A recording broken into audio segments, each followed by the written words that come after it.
Is everybody out of the waiting room? Going to allow a few people to become the panelists. Okay, yeah, we have everyone out of the waiting room now. All right, so I have a count of 7. We just need one more for a quorum. I guess maybe another minute or two, and if not, we can go ahead and get started anyway. Is it true that my name shows up as Karen Weiss? It is true, yes. That's interesting. Having all the technical. Those undocumented features, as they say. Scramble the names. Whatever name you don't want, they'll give it to you. I renamed you, Matt, so hopefully. That's good. I got a pay cut and a lot less responsibility. Congratulations. Yeah. One more minute, then we'll get going. Just looking for that one more person. I see Laura Wilson is here, so I'm letting her out of the waiting. Oh, that would give us our 8th. Perfect. So that means we then do in fact have a quorum. So I guess we can go ahead and roll. Yep. All right. So David Nightingale. Here. Chad Sutter. Emily Klaus. Here. Bob Ayal. Ellie Green is excused. Nicholas Dunning. Joan Cathy.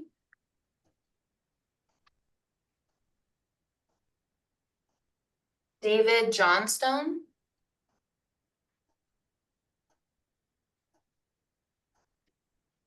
Elaine Clam. Here. Laura Wilson.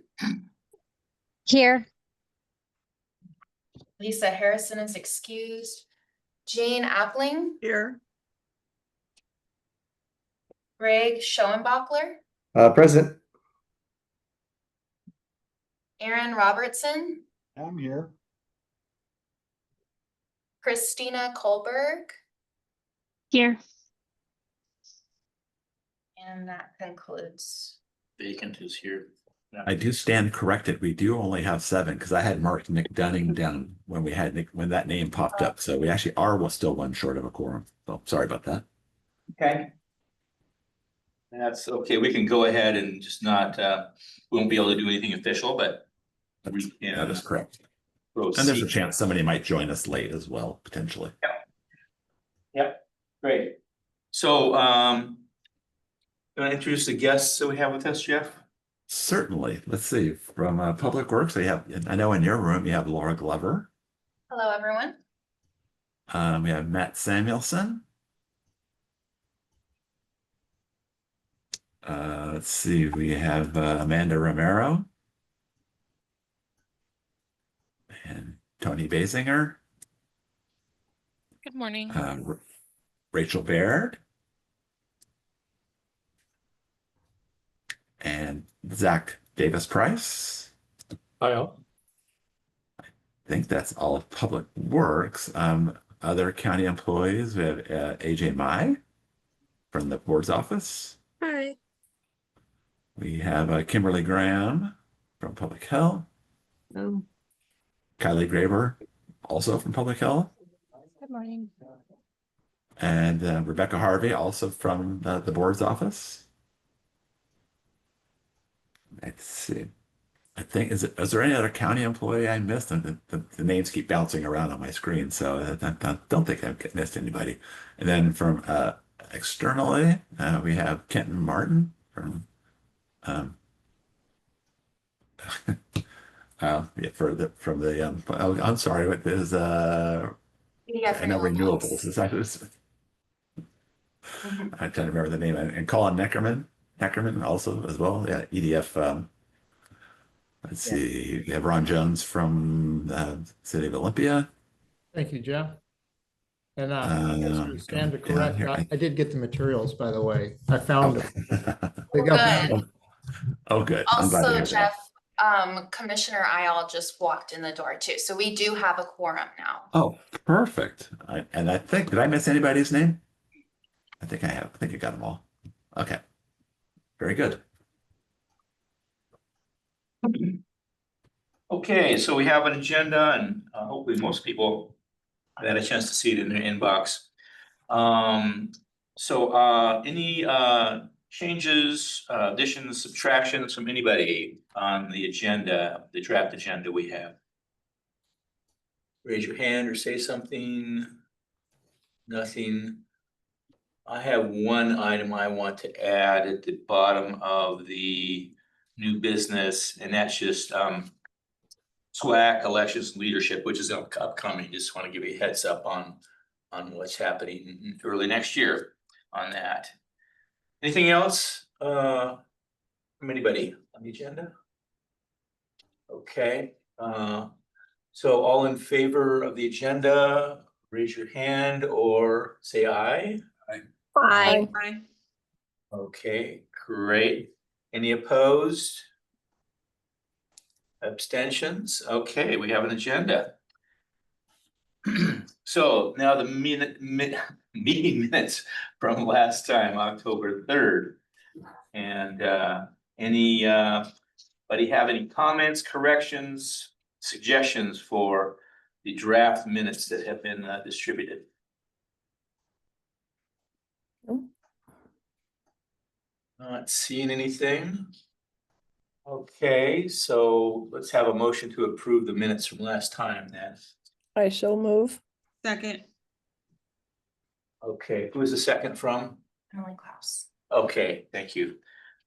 Great, all in favor, say aye. Aye. Aye. Opposed? Abstentions? Okay, great, nice, thank you very much. Any public comments, folks that aren't part of the SWAC, that anything people want to bring up, ask, state at this point? Okay, this is gonna be a quick meeting at this rate. So old business, we have none, and so we're on to new business. And the first item is the work plan for next year. And who's gonna do that, Laura? Be me. Okay. All right, so we have started drafting our SWAC work plan for 2026. All of the items that are on the work plan are tentative until they are approved by the SWAC members. And they still remain tentative. We can wiggle around with a few things.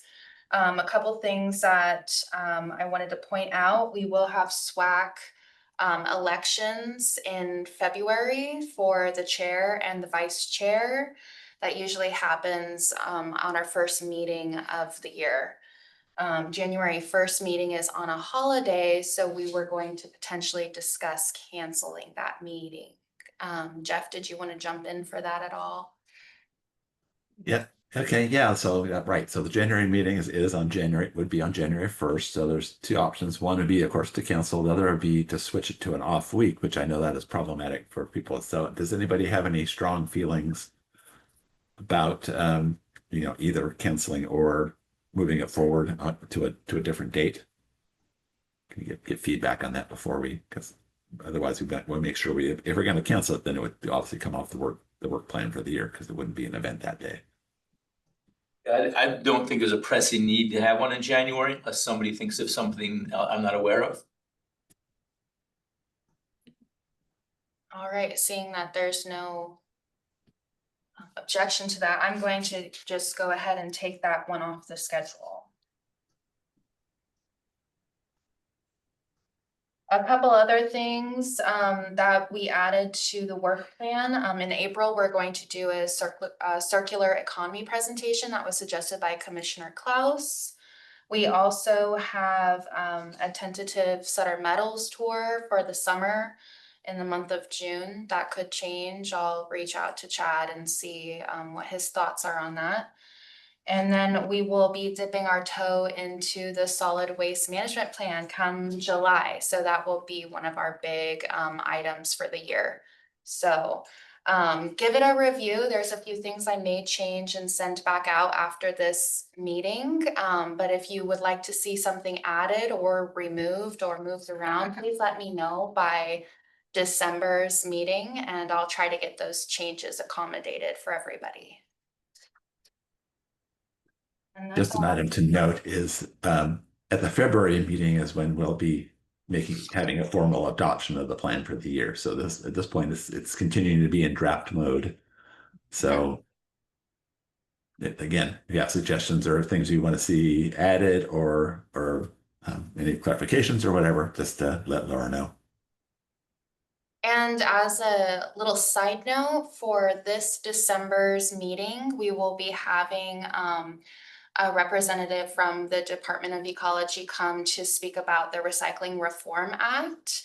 And municipalities can become service providers and receive reimbursement for some of their activities.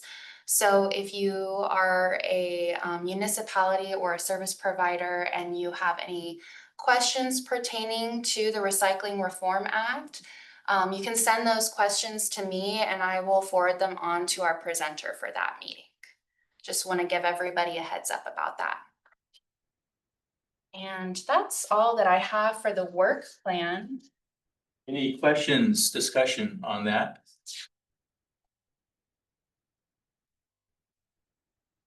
No? Okay. Teaming ahead, okay. And Laura Glover is up now. All right, let me just share my screen.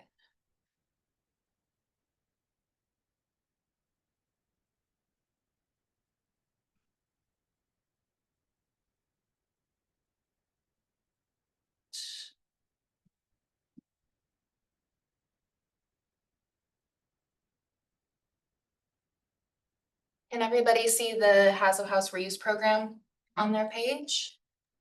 Yes. Perfect, thank you. All right, so I'll be covering the hazardous waste reuse program that we started this year. It was a pilot program, and this year we were primarily focused on the logistics of the program and just getting it set up for future years. So just kind of to recap, our Hazel House reuse program was geared towards 501c3 nonprofit organizations. It was also available to internal departments for Thurston County, and it was seasonally available April 1st through September 30th, Monday through Friday during business hours, and closed during 4th of July. In order to sign up for this program, nonprofits would have to go to our website, fill out a liability waiver, which is on FormSite and is automatically sent to my email or staff's email, where we then review their liability waiver and give them approval on whether they can participate or not. So how that worked was after they had been approved, they could come and they could schedule a meeting at the Hazel House to come and collect items that they deemed fit. These are the responsibilities of our staff here. We had administrative services who would respond to our solid waste questions. They also respond to household hazardous waste questions. On our website, we had, in addition to the pilot program, created a contact form for people who had questions about household hazardous waste. And so administrative services would also reach out to those surveyors and provide them with information and resources regarding their questions. Here at Public Works Solid Waste, our programs and planning, I'm the planner, so I reviewed the liability waivers. I recorded the rules and procedures for the program, analyzed data. We added some new codes into our software system so we could track how much waste we were reusing and how many times people had come to receive that waste. And then we also share information with environmental health. After this presentation, I'll be sharing out more comprehensive information for them. Our education and outreach staff are responsible for creating and editing our website and our social media posts regarding the program. They're also responsible for program implementation and outreach to nonprofits. And then at the Hazo House, our Hazo House operators are responsible for screening eligible products and then also reporting the count of customers and the weight that was reused. So this year we kind of revamped our household hazardous waste webpage. We kind of simplified it. We made buttons to make it easier for navigation. Overall, this site had 6,543 visits, which is 12.6% of our total solid waste website visits. The Hazo House Reuse program also now has a dedicated webpage once you click the button associated with it. And we only had 3 liability waivers completed and 2 visits to the program this year. 40 pounds were reused. We did make 7 Facebook posts, which had almost 4,000 views and 97 interactions, which include shares, likes, and comments. Our contact form at the bottom of our household hazardous waste page had 25 forms completed, and 80% of them were from residents. 50% of those residents said that they had never visited our Hazo House, and 73% of those residents were coming from Olympia. What I found kind of interesting was there was actually one form that was completed by somebody who was in Mexico. So that was kind of interesting to see how far our reach was, but they were a business owner, so that was important for us to know as well. And we have a bunch of resources available. We have our household hazardous waste webpage that you can go to. I also shared the link for the contact form and survey. Anyone is able to fill out this survey and give us feedback on programs or ask us questions about products. And then I have also provided the link to the Hazo House Reuse Program website, as well as the liability waiver and the program rules and procedures.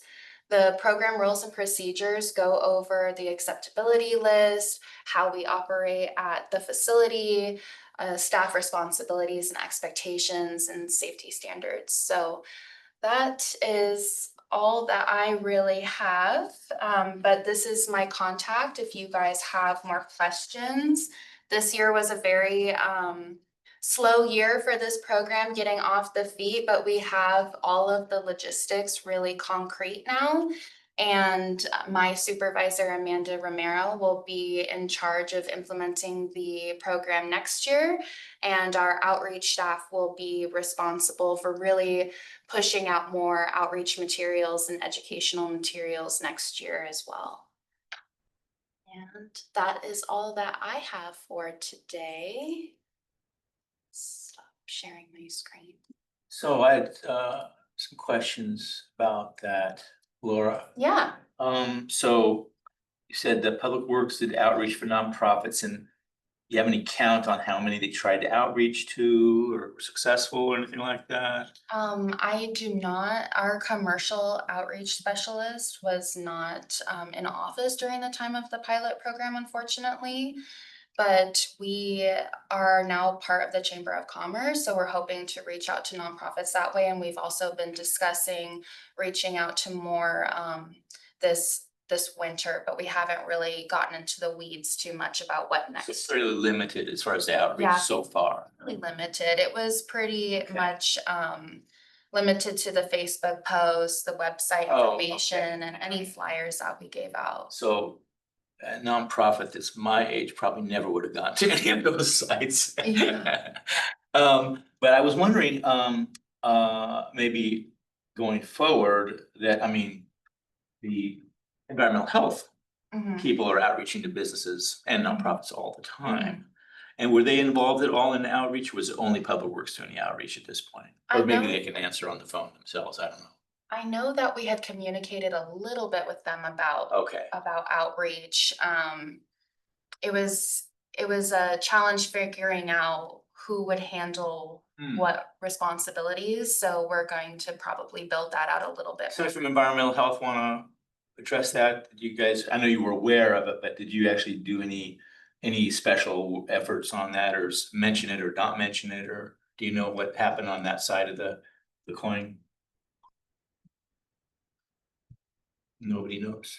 Jennifer, I don't think was on the call today. She probably would know. We have Kimberly and Kylie from public health, but I'm not sure. Do either of you have any knowledge of that? I know that one of our outreach specialists reached out to them a couple times, but I'm not sure what extent that was. Okay, well, This is Hope. I can chime in a little bit. I talked with Jennifer Johnson on updating the flyer to be a little more specific to nonprofits that may want to participate. So I know that the environmental health team had access to the flyer that we used for outreach. And so they were able to distribute that to their networks as well as if they wanted to. okay, I guess thinking about, if we're gonna make this more than a pilot. Yeah. A concerted effort across the agency where people are already talking to those organizations would Mhm. probably result in more participation, I would think. Hi, this is Jennifer. I just got here from another meeting and caught the tail end of this conversation. So yes, I agree that we just, now that it's not a pilot, we just want to have a more systemic way to get information out to folks. And we have a few nonprofits that we work with. Quite a bit, but I think there's a lot more opportunity. Our environmental health team goes out to, for example, schools, and we reach out to daycare. So once we have maybe some expanded parameters for who can utilize the service, I think we'll be able to promote it more wildly. Okay, that sort of leads me to where I was thinking, Jennifer, and that's like, so this is great, like looking in the rearview mirror, looking forward, Mhm. what Exactly. does Public Works think? We're definitely gonna need to build out the outreach elements. So we're gonna make it a regular program then going forward? Is that the idea? I believe so. Okay. Amanda and our education and outreach specialist, Maggie Brown, will be the ones who are spearheading the upcoming years, and See. they'll be in the data analysis and the policy. I was wondering programmatically, there weren't any like red flags or bad incidents or anything. No, It was all okay and it all Yeah. worked out right. yeah, there was no issues Okay. whatsoever, and Okay. the people who received the products seemed Mhm. happy, so just hoping to get more notice. And I mean, with 40 pounds and 2 visitors, that wasn't a burden on the facility No. in any way, I'm sure, but. And we did find a lot of usable products that Yeah. were still available. I went there the other day and we had probably 15 containers of, industrial size hand sanitizer, Okay, and we have oils for little machines that people can use and stuff like that. So there's definitely a lot of valuable stuff there. okay. And it says here that 25 forms were completed. Were those all regarding reuse or was that? No, general? actually, we created this contact online for the Hazo House because it doesn't really get too much attention. So we allowed people to talk about what materials they brought, if they were turned away, if they had any comments they wanted to make, if they had questions about the products they were bringing. So we had 25 forms completed. At the time I made this presentation, we've Okay. had a few more since then. So it wasn't necessarily all about reuse, it was a more general. Yeah, but there Built were up. elements if Okay. they wanted to learn about the Healthy Homes program, if they wanted to learn about the reuse program. I also was able to get the contact information from them to reach back out in the future or figure out where in the county they were from, Okay. who were having questions. And I just found it very interesting that 50% of the residents had never even been to our Hazo House. I was disappointed and shocked a little bit.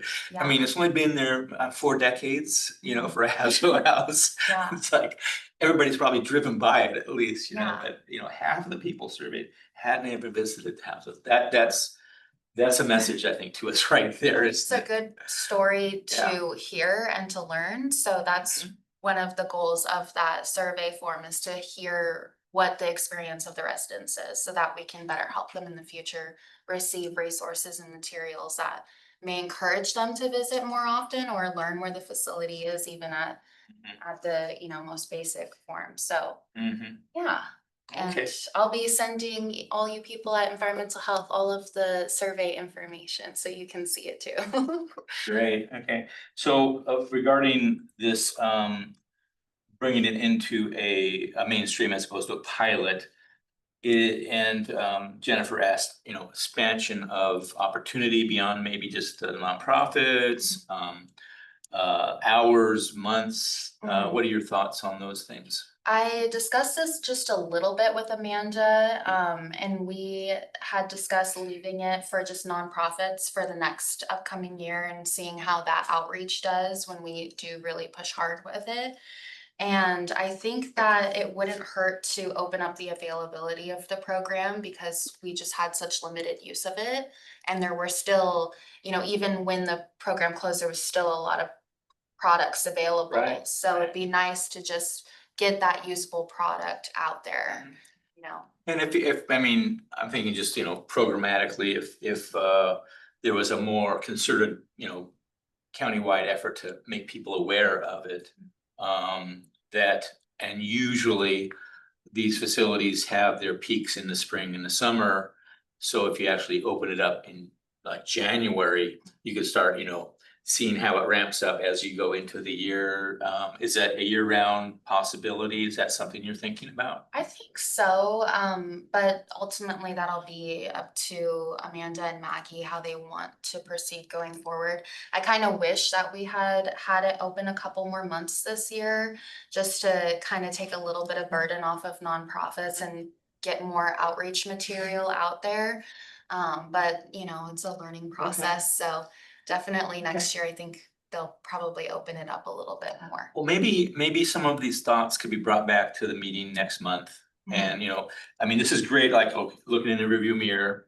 So maybe next month we can have like, here's, bring to SWAC maybe to get some recommendations on different options going forward and the pros and cons of, how open nonprofits are more, how much of the year and that sort of stuff. And maybe outline your thinking on that. And what do you think would be feasible and non-feasible kind of things, and so we can have a looking forward discussion. Yeah, definitely. Dave, what's the rationale for limiting it to nonprofits?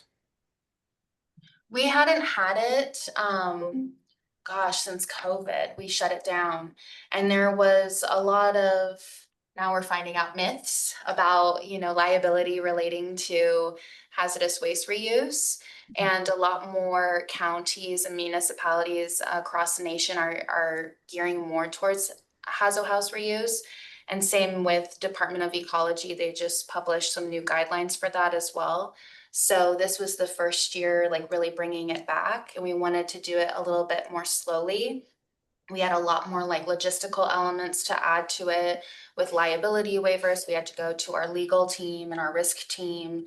We had to create all these form sites for people to fill out and designate tasks to people to respond. So just kind of getting all of that back end stuff really. So it's just a way to limit the size of your test group. Yeah, we didn't want to start off opening it up to the public in case it became way too overwhelming for our staff and we weren't able to pump the brakes. But now that we see, okay, like, we can go a little bit more extensive in the future, I think we'll be more open to having it be a little bit more accessible to people. And who knows, like, in the future, after we've tried this with nonprofits again next year, maybe we can open it up to the public again, and it'll be a lot more smoother than it was before in the last few years. Yeah, and I just want to mention that Gerald's not here in this meeting, but Gerald, our operation manager, is also a big part of this conversation and letting us know what is possible for his staff at Hazo House. So we kind of implement the program, but also we have to be mindful of Gerald's operation there, since they're running the program and they're the staff managing it on the day-to-day basis. Right. Yeah, that's perfectly fine, and I'm just thinking and, looking ahead that, I mean, there's nonprofit, there's another piece of, that aren't 501c3, like for instance, school districts, would be a little bit bigger. It wouldn't be any business, but, it might open the door a little bit bigger, but absolutely General needs to be part of the discussion here, absolutely. And I'm, my hope ultimately is that this is open to the public generally, now that we have the systems in place and everything. But I'm not sure that's feasible with the facility as it exists right now. So that hopefully will then transition into our solid waste planning exercise next year and thinking about, in that part of an operation, should we have a reuse room added onto the building or something like that to adapt the building for more reuse. So saving us money, giving product back to the community, and all the good things that come along with that. Yeah, so anyway, that'd be great. Bring some ideas, and if Gerald is willing to be on call, maybe we can twist his arm and he can give us some wisdom from his perspective as well. Anything else? Any other questions or anything, comments on the Hazard House Reuse Program presentation? Okay. Oh, I see Commissioner Klaus. Thanks. I just wanted to thank staff for this presentation. I thought it was really informative, and I enjoyed learning about the statistics and the things you've accomplished, and kind of hearing the room for growth too. And I'm excited to hear you're with the chamber now. So hopefully that'll be a really helpful resource. Yeah, I'm really hoping this takes off next year. Yeah. And that it can help people out. Yep. I am really kicking myself for not having it open for like just 4 months. 4 months. Well, the cleaning products. A little conservative is not a bad thing. That's okay. Yeah. All right. Okay, let's go on then to item 7C, solar installation construction update. Rebecca Harvey, I guess, huh? Yes, good morning, everyone. I'm Rebecca Harvey. I'm Climate Mitigation Senior Program Manager for Thurston County. And I have slides. Laura, are you able to share those, or should I share the slides? Whichever you prefer. I can share them if you like. If it's sure.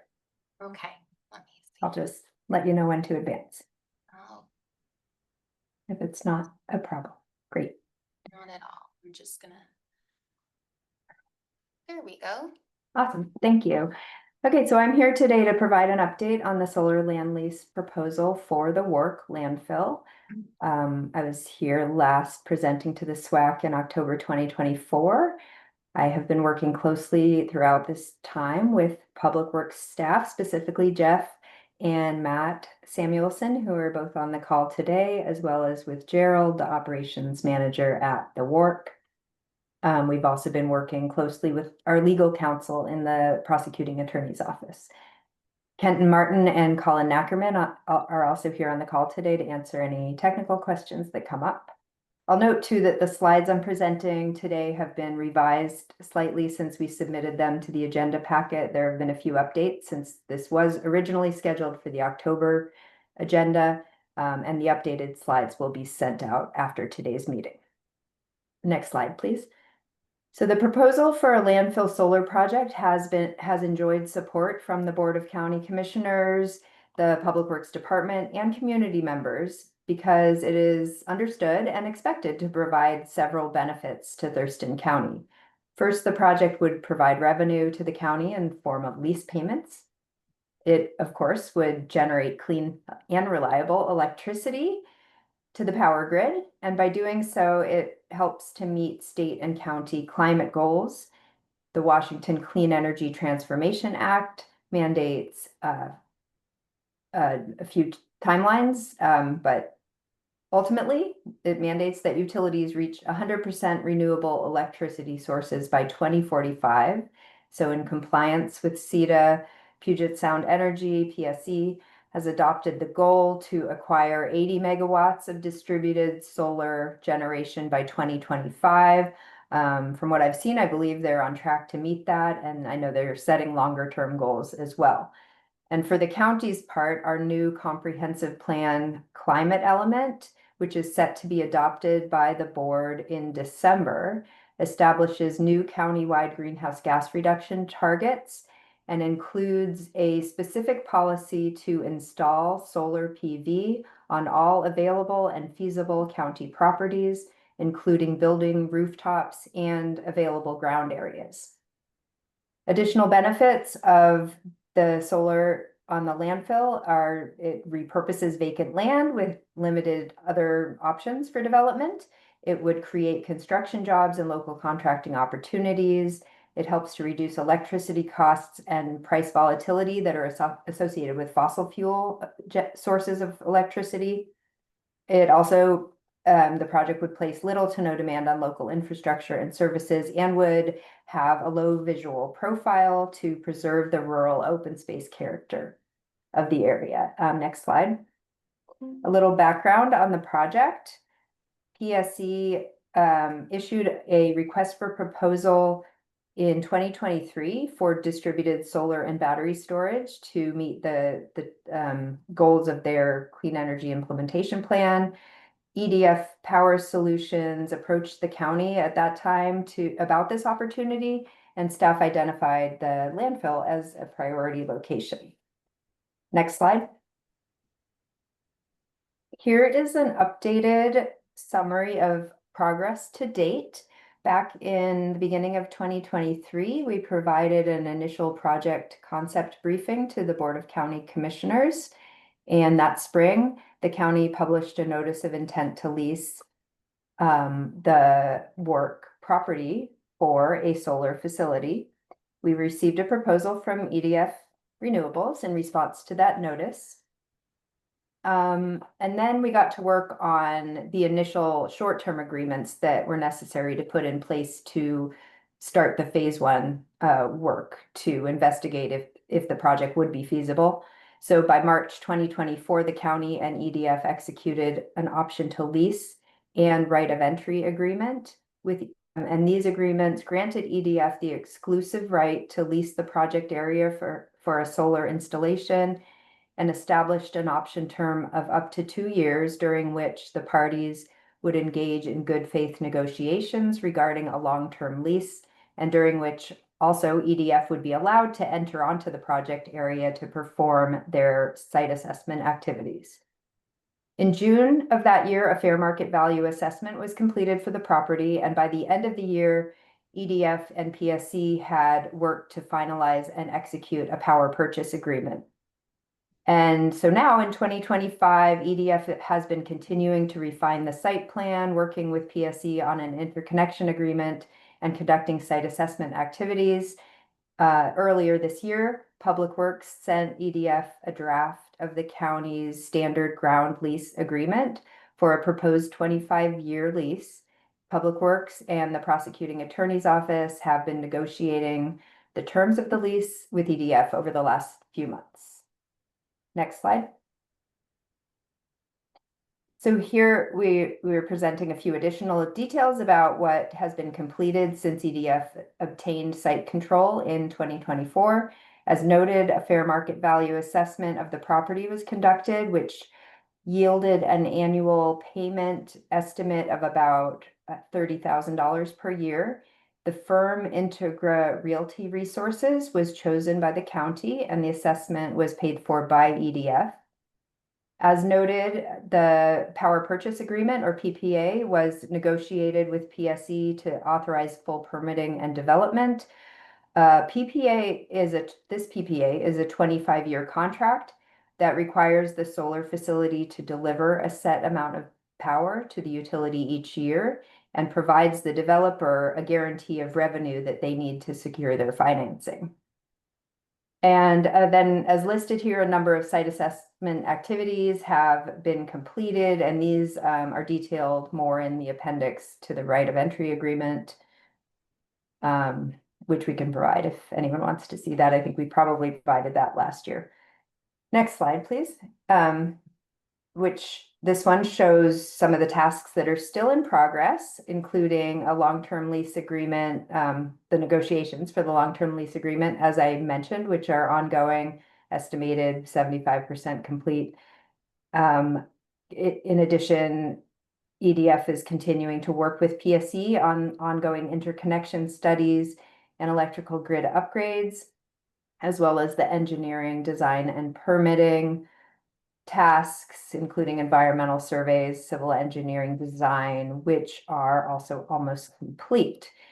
So beyond this, further progress on the project is contingent on the success of the lease negotiations.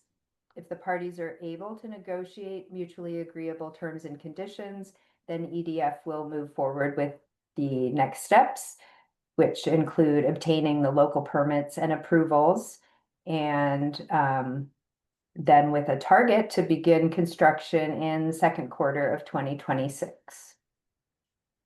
Next slide. This is the latest conceptual project plan that was delivered to us in July. The project, as shown here, would be installed within a fenced-in area of about 21 acres, located entirely on unused areas of the landfill. The system would generate an estimated 3 megawatts AC power, which connects directly to PSE's distribution system. It consists of nearly 7,900 PV panels and is a fixed tilt ballasted system. This plan also shows the approximate point of interconnection to the grid up in the top left corner there. It shows the areas that are too sloped to support the racking systems. It shows the location where the perimeter fence would go, access points, and other specifics. Next slide. So to help visualize the project, we've provided some examples of other brownfield projects done by this company. These images and labels here highlight the best practices for siting solar PV on closed landfills, specifically using concrete ballasted racking systems and above ground wiring. This design does not penetrate the ground and avoids risking any damage to the landfill cap or facility operations. These labels also show some other regulatory requirements that are being met, such as stormwater management and the location of the methane flare for continual burning off of the landfill gas as required. Next slide. So finally, we've just included in the packets some FAQs. I won't go through all of these, but they're here for your reference. And just to click through quickly, this one's on sustainable design. You can click through, Laura, just low visual profile. You can just keep clicking through till the end. I'm not going to go through all these, but just additional reference. And the removal of the project and decommissioning is the last FAQ slide, excuse me. So at that, I will pause, and the team is here to answer any questions or comments that people have. Thank you for your attention.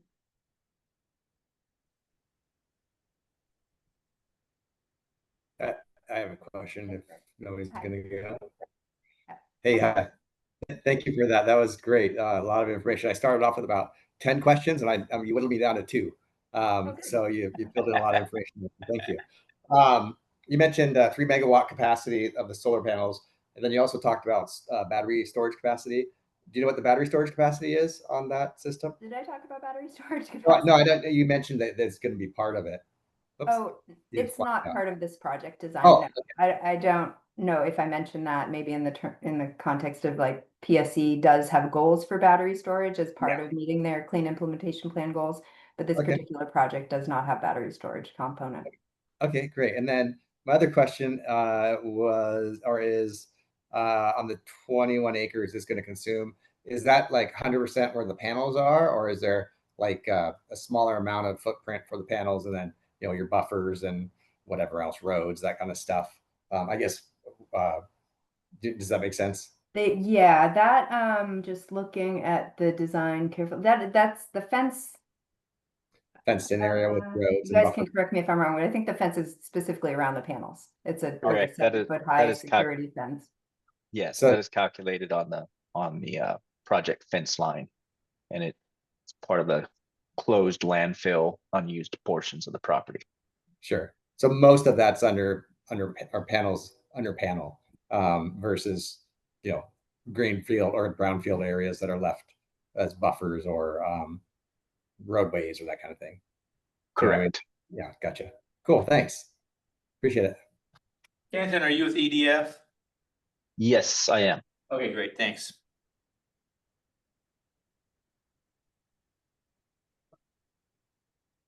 So I have a general question for whoever. Any surprises, unexpected things that happened along the way to this point? Hurdles you had to overcome that you hadn't anticipated? Was everything perfectly smooth, like all projects tend to be? I would not say perfectly smooth because I've never known a project to be perfectly smooth. It's a complicated project for sure, and I think the team has been learning along the way. What comes to mind for me is the first hurdle. What that took, why if you saw that timeline where we got from spring 2023 to the next milestone was spring 2024 because there was the need for the developer to establish site control. I probably talked about that when I was here last year, but I know some folks were not here and it was a year ago too. So site control was needed for their planning purposes, but it was a challenge for the county to allow exclusive right to use the sites because of course there are other contractors on the site for different reasons. So getting over that need that they had for exclusivity was a challenge, but we got there and we found the language that worked and executed that option to lease agreement. And then, currently in the lease negotiations, there's a lot of terms in there and there's the lawyers are scrutinizing those.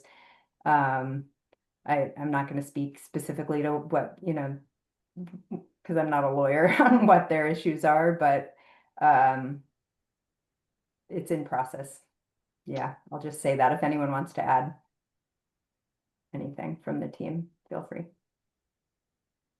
I don't know if these can be divulged, but I'm curious to know, and maybe this is something that can only be answered after the fact of the lease, but or maybe the fellow from EDF can say, is there often a revenue sharing part of these kind of agreements, or is that not usually how these go? Typically, that's not how these go, just because it just kind of starts making the math complicated. Because the price, the economic value that we pay to the landowner is roped into the price that is then sent to Puget Sound, the utility, and part of the calculation that makes up the purchase price agreement. And so what that ends up doing is it fights each other. So if price that Puget Sound pay is X, and that pushes what you guys get up, that ends up just rolling back in. So typically it's what we try to do, or what we do is just try to work with the landowner to agree upon a fixed rate for the site and some sort of agreed upon economical or agreed upon increase for the life, because this is a long term.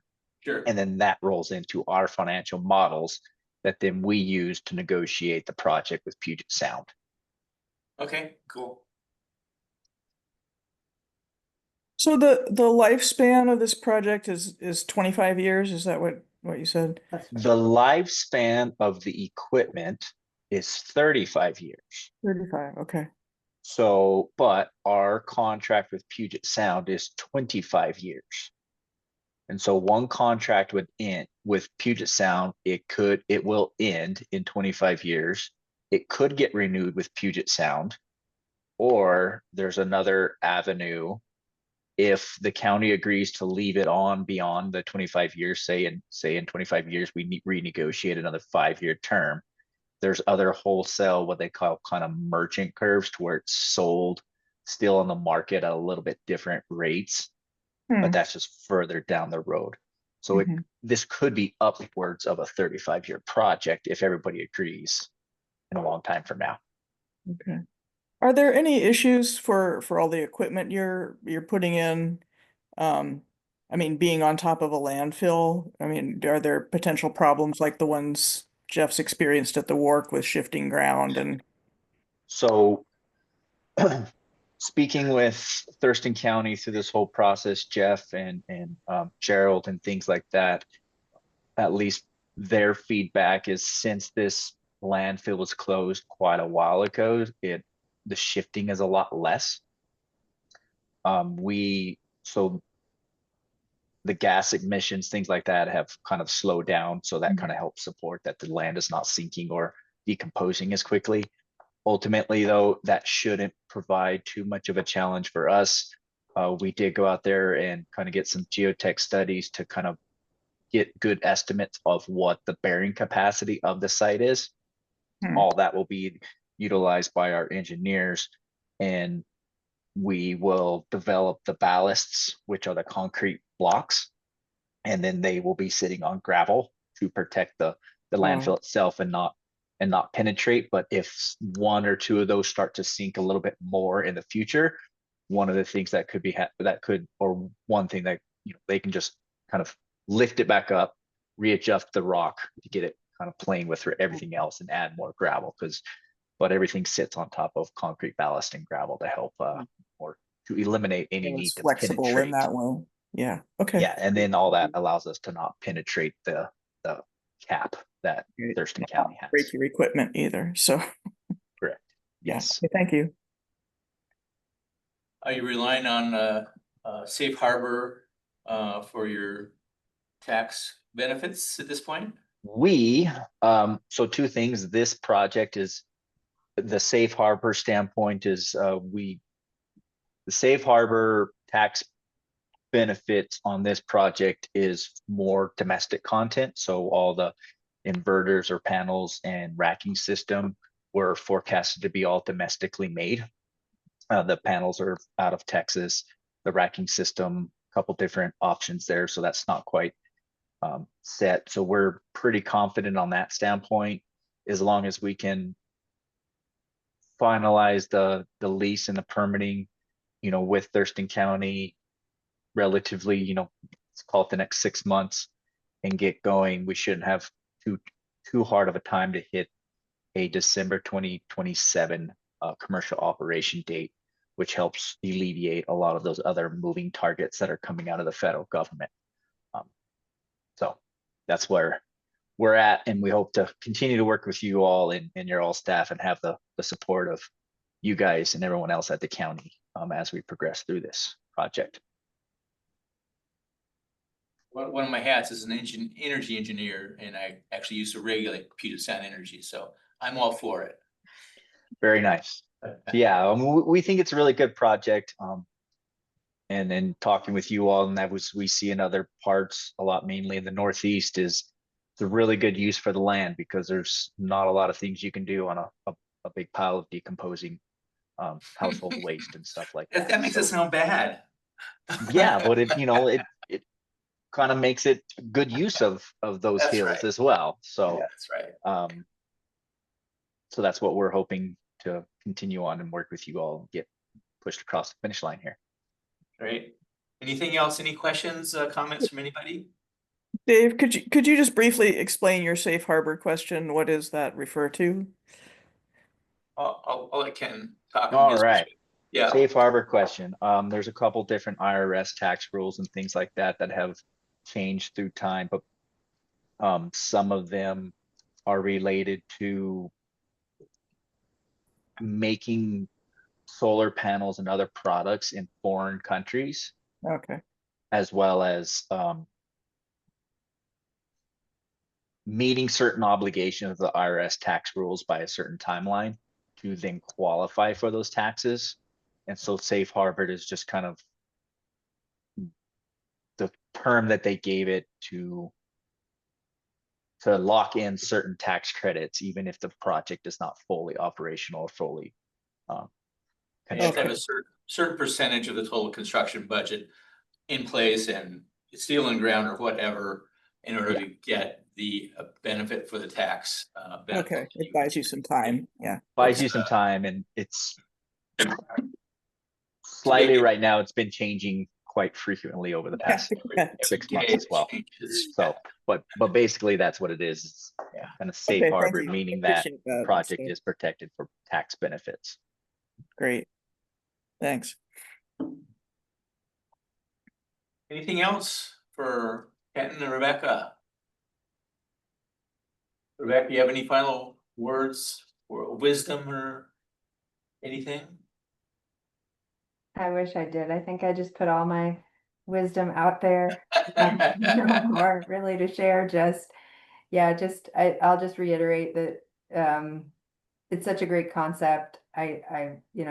For 2 years, everyone that I've spoken to, honestly, in the county and stakeholders have got it and understood it and want to bring it to the finish line. So there's definitely buy-in and support, and we're just trying to work our way through some of the details, and we'll stay in touch and update you when we know more. Thank you, Rebecca. Thank you, Ken. Thanks, everyone. Okay, Thanks so for the let's go time. on. Yeah, manager's report, Jeff. Okay, I got a couple items to talk about. First, as you may or may not recall, we are in the middle of replacing our compactor out at the Waste and Recovery Center. They started a couple weeks ago. If you've been out there lately, you've probably seen the reader board signs letting people know that we have that construction going on and to potentially expect delays in unloading their waste. The good news is that we have not really we've been able to keep up. We have not, or Republic Services has been able to keep up. We have not actually experienced any delays, any substantive delays in the service. So that's part of the reason why we scheduled this replacement for this time of year. Waste flow is down. So it's the nice thing is, even though it's been probably 2.5 to 3 weeks that we have not had an active compactor and we've been top loading our waste going out, is like I said, they've been able to keep up and clear the building every day and which is great. So our customers haven't had to experience any substantive delays, which is awesome. So they removed the old compactor. It's now sitting in the far back reaches of our property where we're tarping it over and saving it for potential reuse. The new compactor was put into place. It was guided in, mounted. They've all the wiring done late last week. They've been loading up getting the hydraulics put together. So we're looking at what we did find late last week was that once the new compactor was in place, when they went to back up a truck to it just to test the alignment there, they found that there was this little it wasn't meeting the two were not connecting as would be needed. So they're now currently working on a they're fabricating a small ramp adjustment that will allow the trucks to hit the opening for the compactor more appropriately. So that is being fabricated as we speak. They will start to work on commissioning and doing some tests and commissioning next week.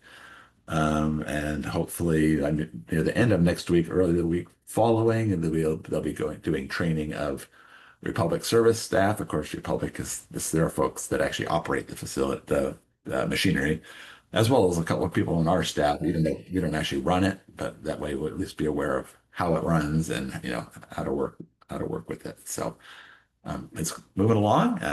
We're all very excited to have a nice new machine in there, which should serve us well. As you know, the old compactor was is getting old. It been put through its paces over the years, and it did go down from time to time. As I don't think we heard about it, or you may not have spoken about it, but the old compactor actually went down about 4 days before we were ready to take it down to replace. So it sought early retirement, as we said. So as far as the old compactor, like I said, it's stored out in the back 40.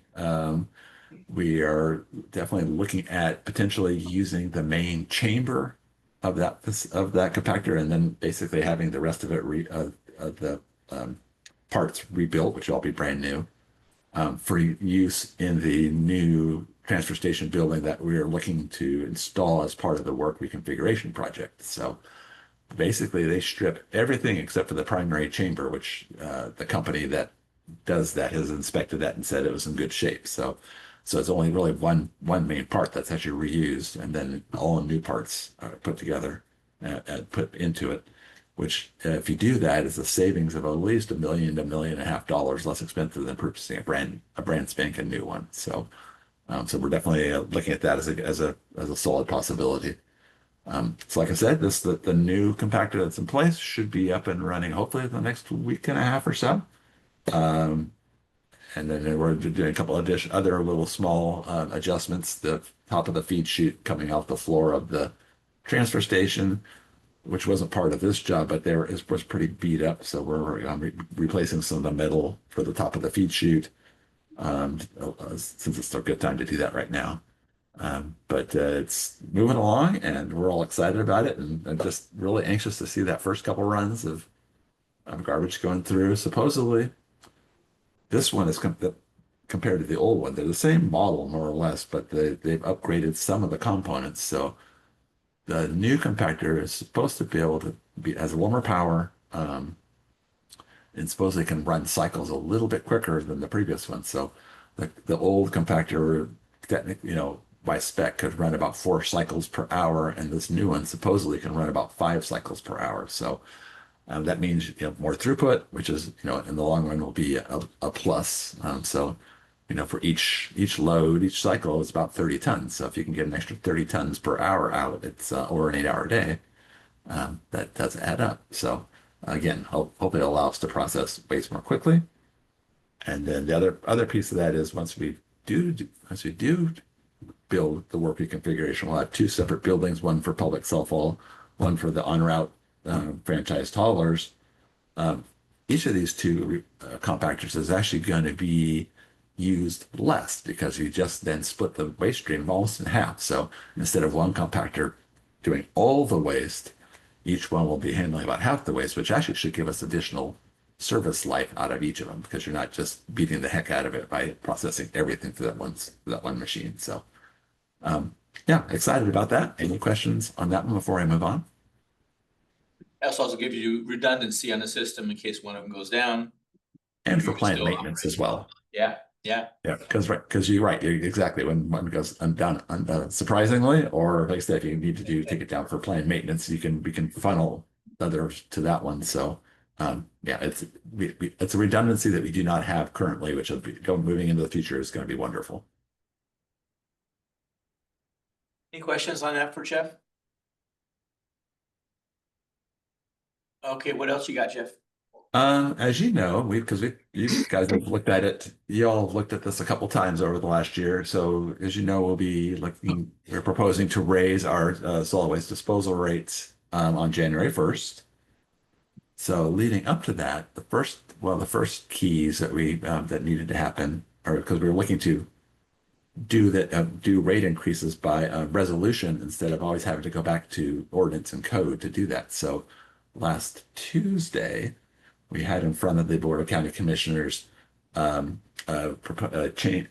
ordinance change that basically struck the current rates. That basically struck the rates out of ordinance, allowing us to, again, and allowing the board to then make those changes in the future by resolution, which is a much easier process than having to go back for making code and ordinance changes. So that was in front of the board on Tuesday, and that had a public hearing, and that was approved by the board. The next main step will be basically we have a public hearing for the resolution and the proposed rates. The public hearing will be on Monday, December 1st at the atrium at the board's hearing room. So I don't have an exact time on that yet, but that'll be forthcoming. So that is actually before our next meeting. So just want to make sure that you're aware that public hearing will be coming up, like I said, on December 1st, which is a Monday. Not just as far as Public Works, it's not just us also looking for rate increases. I know our stormwater, sewer utility, the water utilities is also be bringing that in front of the board as well at that date.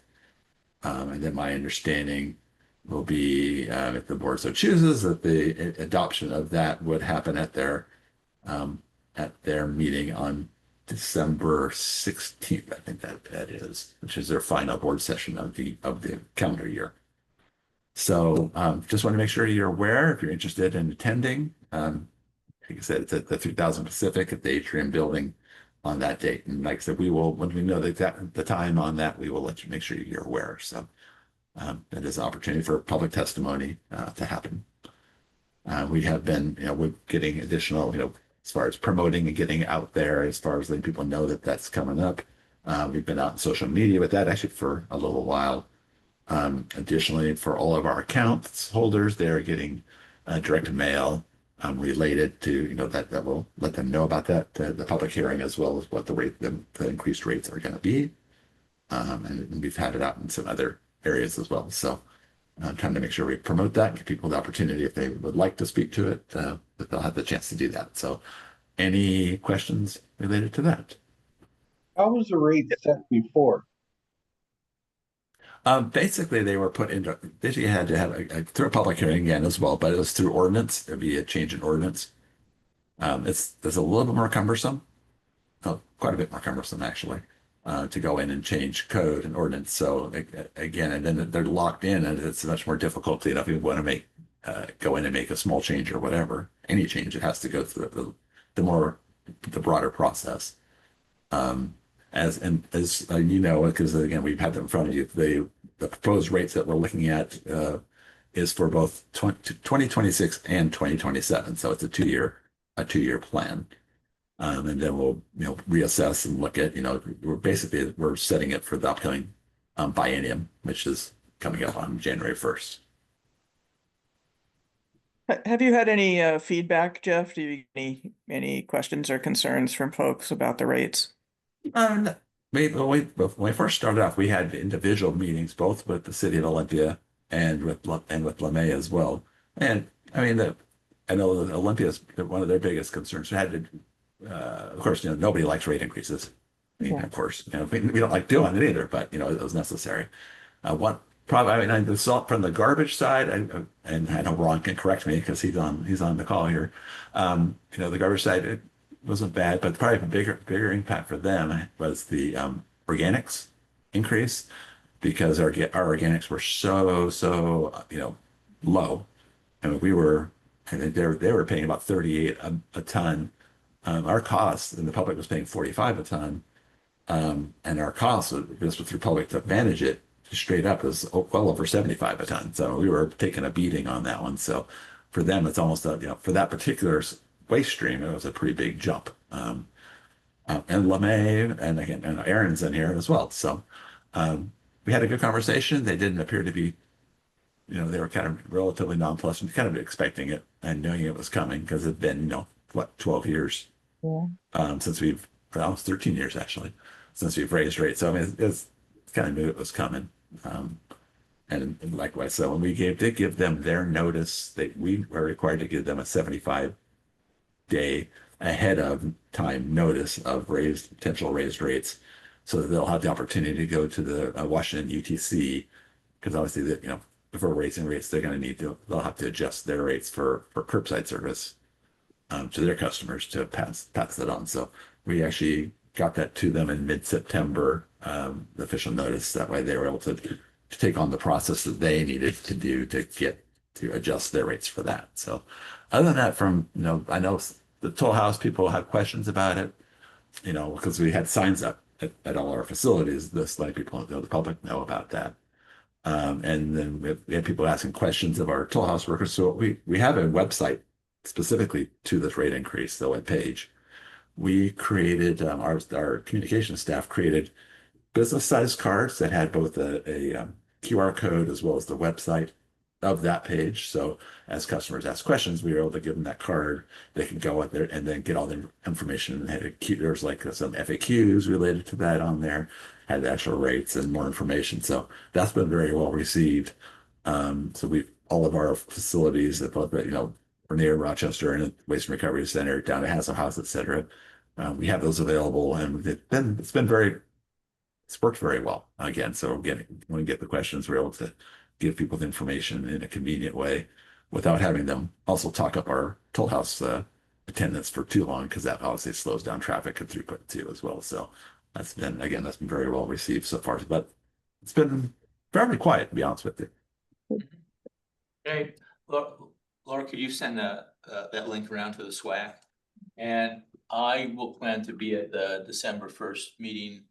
And because the SWAC passed recommendation, I think it's okay if I testify to that at the meeting. Is that correct?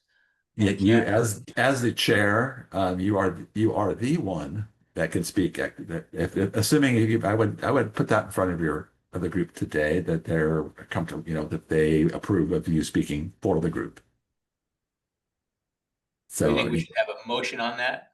that exactly. So if they're comfortable with it, because to speak for the group, I think you want to make sure you have a consensus among the group that they're Okay. agreed. Somebody want to move that I can speak for the group? Oh, Elaine, you're muted. I so move that you represent the group. On the rate increase thing, yeah. Okay, Second. thank you, Jane. Thank you, Elaine. How much discussion do we need on this? I don't know. Hopefully not a lot. Any thoughts, advice, anything? Okay, well, all in favor, say aye. Aye. Aye. Opposed? Abstentions? Okay, all right. So I've got it on my calendar. I don't have the time, but I'm sure I'll get notice on that, so. What time, do you know what time it is? Don't know yet. Yeah, we haven't heard yet, but exactly. So we'll get that up to as soon as we know. I might also add others may speak to it, but you cannot speak as SWAC. So if you wanted to speak, it'd be as a citizen, as an individual. Anyway, just wanted to point that out.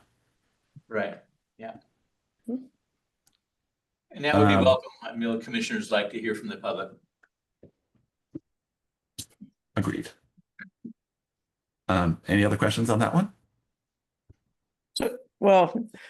So Jeff, what if the council doesn't approve these new rates after the public hearing? You've already got notices and stuff going out simultaneously with the process, right? So we'll just hope for the well, then they would stay the same. It's just interesting to me that you're running it parallel instead of, after the commission's finalized it. Yeah, I mean, we have existing rates in place, so they would not change. They would remain the same until for such further time. You would just backpedal furiously. So. All right, we'll just assume the best. Fingers crossed. I just said we'll just assume the best. So. I think I heard Jeff say that the notice said potential rate increase, not an absolute rate increase, and so I think room for adjustment there too. If they rejected this, they might choose a different rate as well, right? They'd go back to the drawing board and do a lesser one if they didn't feel this was appropriate. But I assume you guys have done your due diligence on this and know where the rate should be. So it should be a no-brainer for the vote, I would guess. I won't say anything about that, but I hate to assume. I'll put it that way. Yeah, I'm just saying around that. Anything else, Jeff, from your corner? Just a quick one. I don't have the data around it yet, but yesterday at the Lacey Makerspace, we had our it's actually our third Fix-It Fair. So I understand it was well attended. Again, it just happened into yesterday evening. So again, I don't have any data. We'll be able to share more about that one at the next meeting, kind of with more of the data and attendees, items fixed, that sort of thing. But I know from our website hits, it's one of our most hit pages has related to this one, because I know it's become very, very popular. So again, that went well. More to come on that, and that's all for me. And Dave, I believe you had something you added to the agenda after. Yeah, just adding on top of what was said earlier about our work plan with the election coming up in February, and I'll be turned out, so I cannot re-up for the chair position. So you guys are all have to clamor for it, compete, and nominate yourselves. Everybody should nominate themselves for being the new chair. And I want to say a couple of words about that. So my predecessor, Renee, she did not have a background in solid waste, and she did a great job. And it's because the staff here is really good and they make it easy to be the chair. You just kind of like, you're directing the circus and the circus goes on because the performers know what they're supposed to do. And it's actually kind of fun. So I don't, just if you're not, consider yourself any kind of solid waste or recycling expert, still consider, being the chair. I have a background in that, and so I'm vocal, but I will continue to be vocal and support whoever's the chair going forward. But our charter, whatever it's called, I can only do it for 2 years. And so then I have to let others come forward, and that's great because everybody should have a chance. So just wanted to put that out there and encourage people to, you can send me a message, send Jeff, send Laura, Amanda, anybody who's even questioning whether or not they might want to do it or want to nominate yourself. Please give that some thought, and so we can get some good leadership going forward. That's all I have on that. So we've got a little bit of time. We have for roundtable and announcements. I don't think there's any other announcements that need to be made at this point. How about roundtable? Anybody have things they want to share about what's going on in your guys' world? I just want to follow up on Jeff's comments about the Fix It Fair. I volunteered there yesterday, and it was just a tremendous event.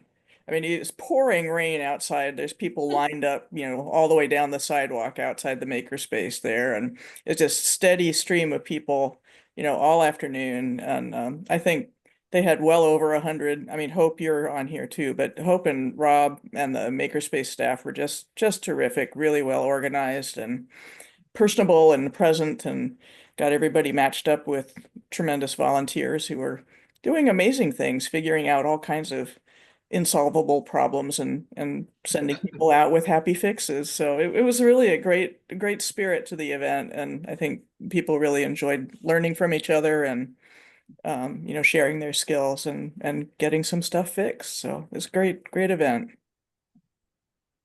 Thank you, Jane. Others?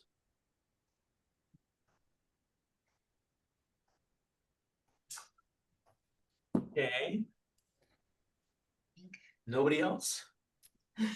This is your big 10 minutes to brag or what have you. All right, well, we will end early then. Unless I hear something in the next 3 seconds. All right, well, I guess we are adjourned then. Thank you all for being here.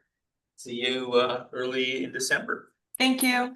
Thank you. Happy holidays. Thanks, everyone. Have a good day. Thanks.